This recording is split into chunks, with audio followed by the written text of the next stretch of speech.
الحمد لله الذي هدانا لهذا وما كنا لنهتدي لولا أن هدانا الله. أشهد أن لا إله إلا الله وحده لا شريك له وأشهد أن سيدنا محمدا عبده ورسوله. رب اشرح لي صدري ويسر لي أمري واحلل عقدة من لساني يفقهوا قولي. ربنا زدنا علما وارزقنا فهما وعملا صالحا برحمتك يا أرحم الراحمين. اللهم اعز الإسلام والمسلمين، اللهم انصر إخواننا المسلمين في فلسطين، اللهم انصر إخواننا المسلمين في غزة، اللهم انصرهم نصرا عزيزا برحمتك يا أرحم الراحمين. أما بعد. Bapak Ibu yang dirahmati dan disayang Allah Subhanahu wa taala, kembali kita bersyukur kepada Allah dengan mengucapkan alhamdulillahi rabbil alamin. Kita semua alhamdulillah dalam keadaan sehat wal afiat, walaupun dalam cuaca yang pancaroba saat ini, kadang-kadang panas, kadang-kadang hujan, ya. Hingga banyak yang sakit, ada yang demam, ada yang flu, ada yang pilek, ada yang batuk dan lain sebagainya. Tapi alhamdulillah jamaah Masjid Raya An-Nur semuanya yang hadir pagi ini dalam keadaan sehat wal afiat. Alhamdulillah, itu nikmat yang sangat luar biasa yang kita rasakan pada hari ini. Dengan kesehatan kita bisa khusyuk solat, dengan kesehatan kita bisa banyak berbuat baik. Dengan adanya kesehatan kita bisa baca Al-Quran, ya. Dengan adanya kesehatan ini kita bisa menghadiri majelis kita, majelis ilmu ini dengan penuh hikmah. Mudah-mudahan kesehatan ini diberikan Allah Subhanahu wa taala kepada kita sampai akhir hayat kita nantinya. Amin. Amin ya rabbal alamin. Kemudian berselawat kita pada baginda Rasulullah sallallahu alaihi wasallam dengan ucapan Allahumma salli ala sayyidina Muhammad wa ala alihi wa ashabihi ajma'in, dan salam kita pada Rasulullah, assalamu alayka ya Rasulullah. Bapak Ibu yang dirahmati dan disayang Allah Subhanahu wa taala, pagi ini kita masuk dalam kajian kita, yaitu bahasa Arab aplikasi Al-Qur'an.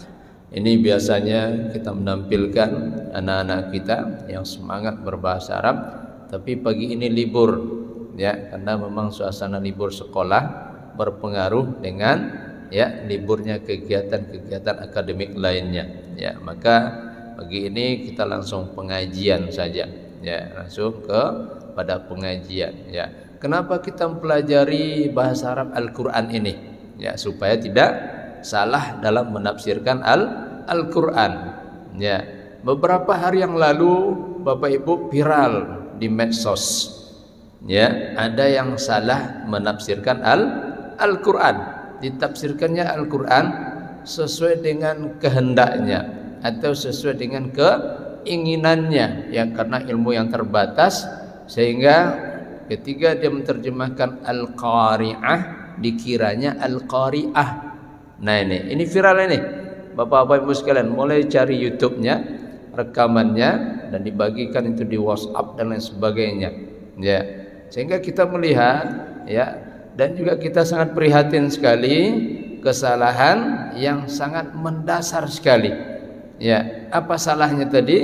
Al-Qari'ah dibacanya Al-Qari'ah, ya. Apa bedanya?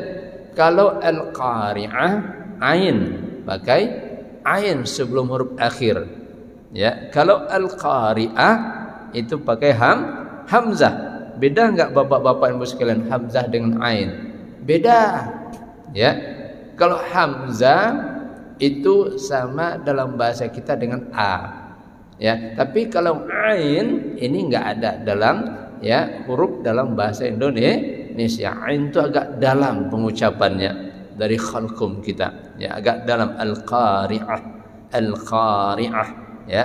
Kalau Al-Qari'ah hanya, ya, kita membacanya dengan a, ya, itu beda sekali, ya. Maka dari itu perlu kita mempelajari bahasa Arab Al-Quranul Karim, ya. Jadi ketika dia terjemahkan Al-Qari'ah, dibacanya Al-Qari'ah.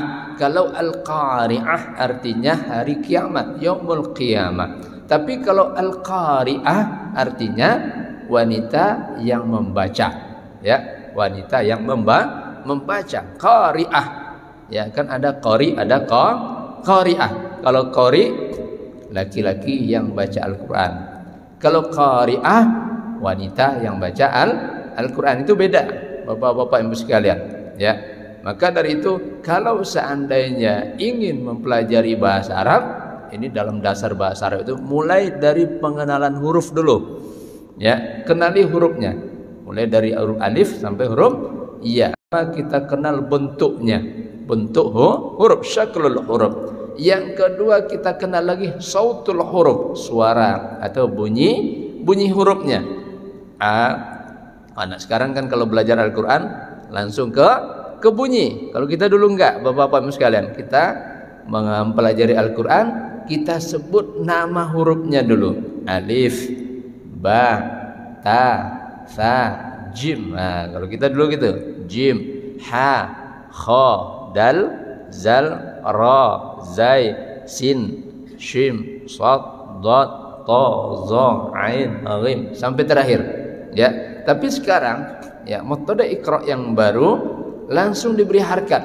A, ba, ta, sa, ja, ha, kha, da, za, ra, za, sa, sha, to, zo, a, gha, fa, qa. Itu sekarang, ya, supaya apa?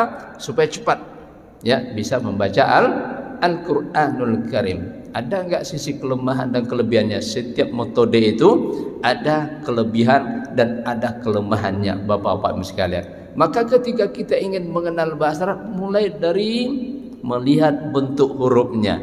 Hamzah seperti apa, ain seperti apa. Yang kedua, bunyi hurufnya, ya. Ya, hamzah bunyinya seperti apa, ain bunyinya seperti apa. Karena dalam bahasa Arab itu ada huruf-huruf yang mirip bunyinya, tidak sama tapi mirip. Apa yang mirip umpamanya? Yang selalu kita salah. Yang selalu kita salah itu bapak-bapak sekalian, yang pertama tadi a dengan a dengan a. Ini paling banyak salah kita orang Indonesia. Ya, siapa nama anaknya, Pak? Nama anak saya Ali. Siapa namanya? Ali. Ya, Ali. Ya, itu dalam ucapan bahasa lidah Indonesia. Kalau Arab, Ali, Ali, pakai a, Ali, ya, Ali, Ali dengan Ali. Nah, dalam bahasa Arab itu beda lagi tuh bapak-bapak sekalian.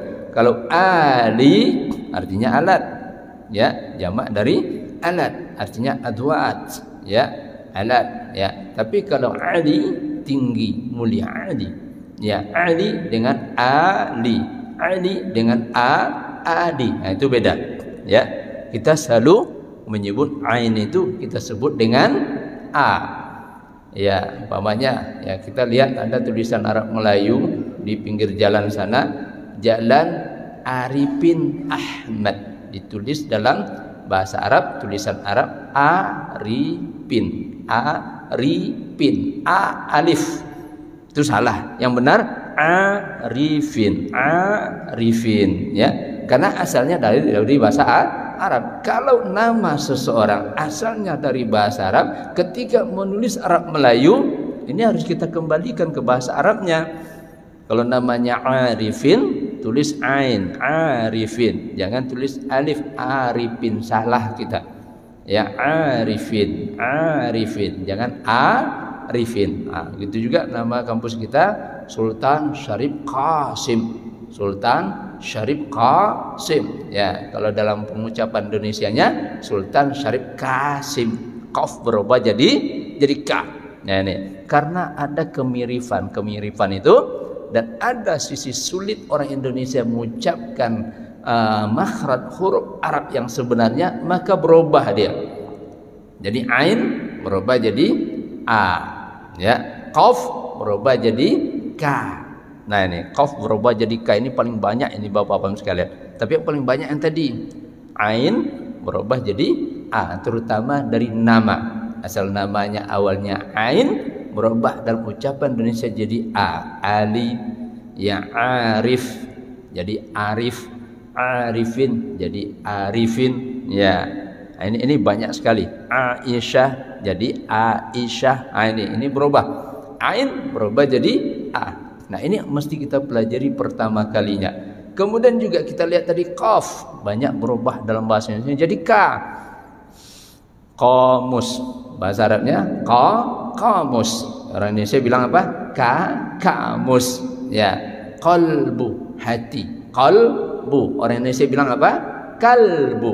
Nah, ini kalau kalbu, kalau kita kembalikan ke asal, anjing artinya Bapak-bapak sekalian. Kalau ditulis qaf dengan ka, artinya dengan huruf kaf dalam tulisan Arab. Ini hati-hati. Ya, manajemen kalbu.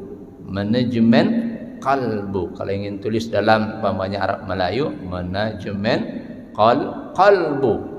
Jangan tulis kalbu. Kalau ditulis di Arab Melayu umpamanya manajemen kalbu, manajemen anjing jadinya.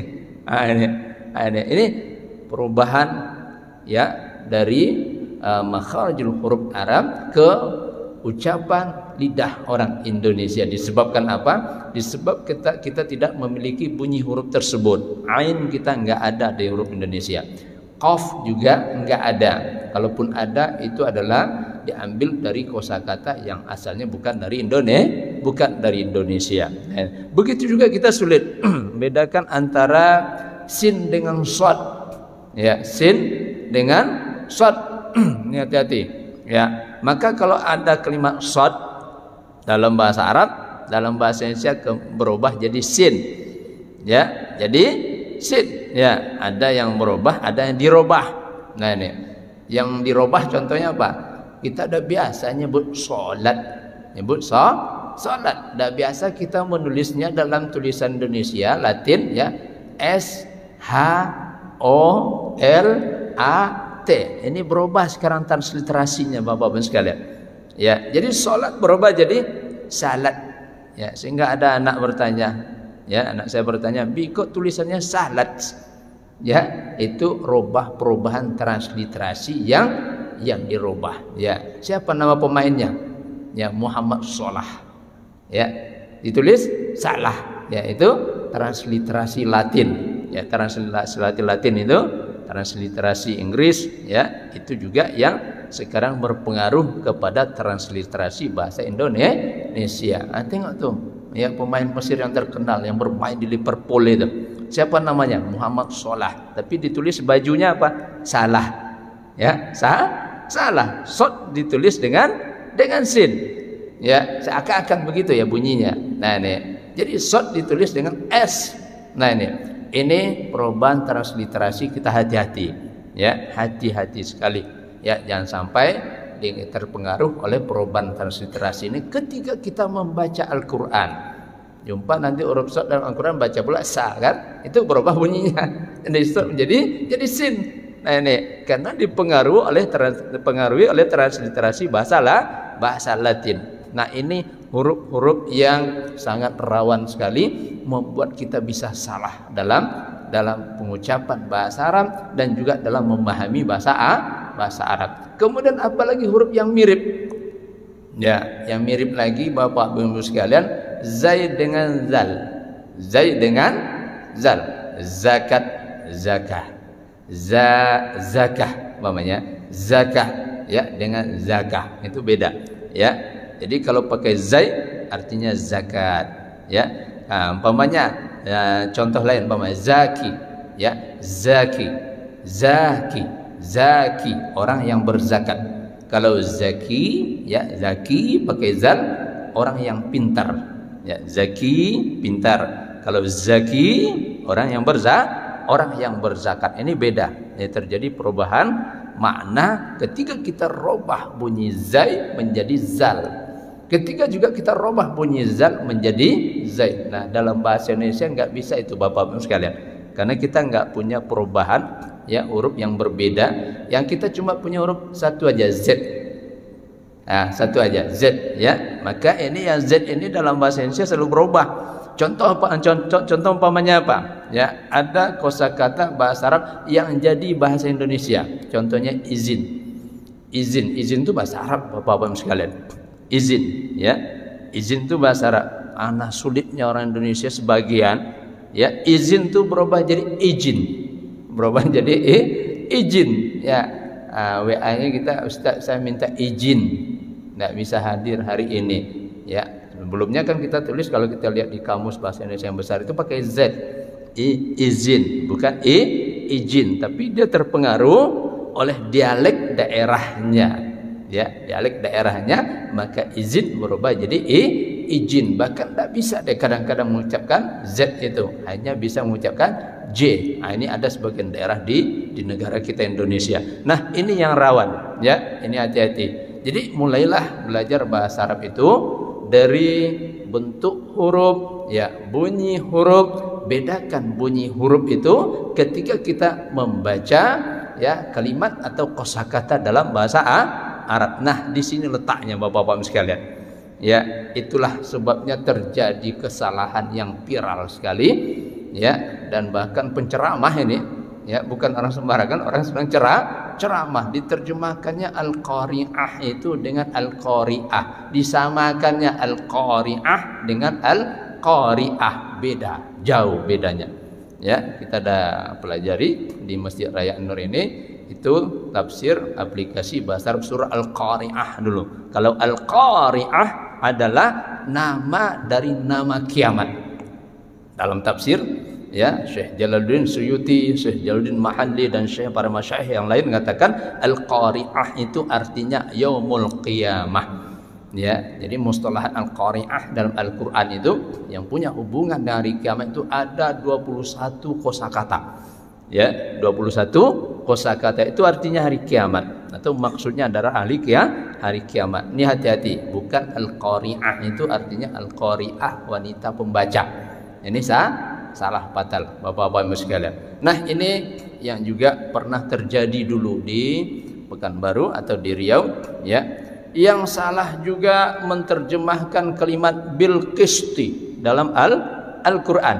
Kan banyak kalimat-kalimat bil qisti, ya, dalam Al-Qur'an itu ada 15, ya. 15, ya, kali kata al-bil qisti ini diulang dalam Al-Qur'an. Jadi karena semangat, ya, semangat semangat mau ceramah aja Bapak-bapak, bukan semangat belajar, semangat mau ceramah. Dengar dia kalimat bil qisti dalam Al-Qur'an, hanya dengan dengar aja, tidak ngaji pada guru, ya. Akhirnya apa? Diterjemahkannya bil qisti itu Ratu Bilqis. Kan jauh perginya.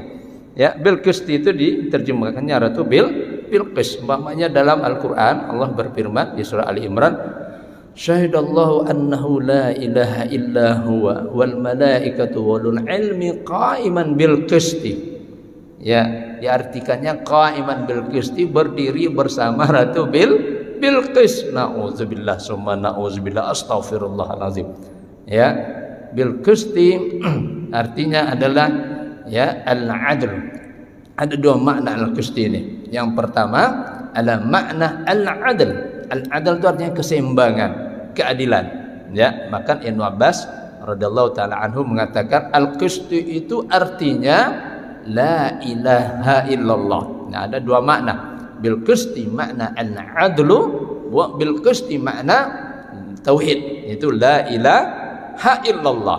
Artinya kita berada di tengah, posisi yang tengah, ya, itu dengan kalimat la ilaha illallah. Ini dalam tafsir Ibnu Abbas, Bapak-bapak Ibu sekalian. Jadi ada 15 kali disebut bil qisti dalam Al-Qur'an. Jadi karena semangat Bapak ini, ya, nggak punya latar belakang pendidikan pesantren, ya, mungkin tidak pernah belajar talaki, duduk di majelis ilmu dan sebagainya, ya, diceramahkanlah bil qisti itu artinya Ratu Bilqis. Ratu Bilqis itu disebut dalam Al-Qur'an 15 kali katanya. Ya, mana ayatnya Pak? Nah, ini ayatnya syahidallahu annahu la ilaha illa wal malaikatu wal ilmi qa'iman bil qisti. Ini Ratu Bilqis. Nah, itu letak-letak kesalahannya yang sangat luar biasa Bapak-bapak Ibu sekalian. Maka kita harus hati-hati, ya, jangan sampai salah dalam memahami ayat-ayat Al-Qur'anul Karim. Jadi setelah kita pelajari bentuk hurufnya, pelajari lagi bunyi hurufnya. Setelah itu apa lagi? Pelajari kosakatanya. Kosakata Arab, namun dasarnya dari huruf. Ya, ketika kita mempelajari kosakata bahasa Arab ini, ya, ucapkan kosakata itu dengan makharijul huruf yang tepat, harus tepat makhrajnya. Ya, maka alhamdulillah Bapak-bapak sekalian, sekarang banyak tempat-tempat belajar membaca Al-Quran, ya, dengan tajwid atau istilah lain dengan tahsin. Ya, ada yang bertanya apa beda tajwid dengan tahsin, Pak Ustaz? Nah, ini ada yang bertanya nih, Pak. Ya, kalau tajwid itu asal katanya dari jawwada yujawwidu tajwidan. Jawwada itu memperbaiki. Jawwada telah memperbaiki. Yujawwidu sedang memperbaiki. Tajwid perbaikan. Kalau tahsin asal katanya dari hassana yuhassinu tahsinan. Ya, hassana juga memperbaiki artinya. Hassana telah memperbaiki, yuhassinu sedang memperbaiki, tahsinan perbaikan, sama. Ya, jadi tajwid itu istilah yang pertama populer dulu, ya, bahkan ada ilmunya, ilmu tajwid. Siapa penemu ilmu tajwid ini pertama? Penemunya adalah Abu Muzahim Al-Haqqani. Ya, Abu Muzahim Al-Haqqani. Dia lahir tahun 2248 Hijriah. Ya, atau tahun 862 dan wafat tahun 325 Hijriah. Ya, dari mana asalnya? Beliau seorang ulama ahli hadis dari Baghdad. Ya, ini pada masa khilafah, ya,